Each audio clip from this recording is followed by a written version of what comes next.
aussi que cet ouvrage pourrait être l'évangile de Barnabé, un texte dans lequel Jésus citerait l'avènement du prophète Mahomet.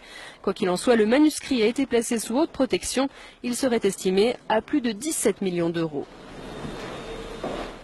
Cette Bible soutient que Jésus n'a pas été crucifié, le Vatican est sidéré.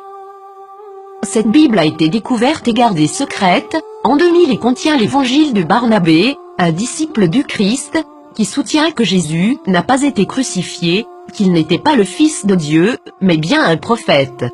Cette Bible soutient aussi que l'apôtre Paul est appelé l'imposteur, que Jésus a fait son ascension tout en restant vivant et que c'est Judas Iscariote qui a été crucifié à sa place.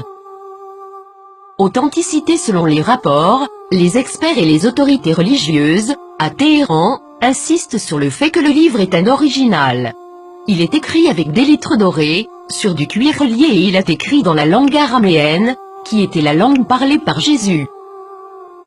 Le texte principal maintient une vision similaire à celle de l'islam, contredisant les enseignements du Nouveau Testament de la chrétienté. Jésus a aussi prédit la venue du prophète Mahomet, qui a fondé l'islam, 700 ans plus tard.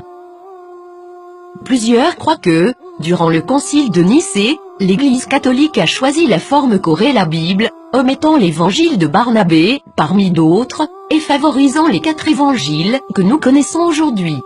De nombreux textes bibliques ont commencé à faire surface depuis ce temps, incluant ceux de la mer morte et les évangiles gnostiques, mais cette Bible semble tout particulièrement inquiéter le Vatican.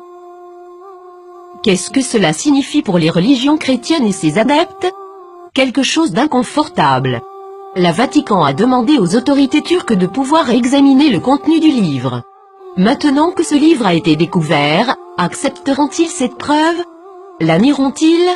L'appelleront-ils un mensonge musulman, comme l'a fait le magazine Truth en 2000?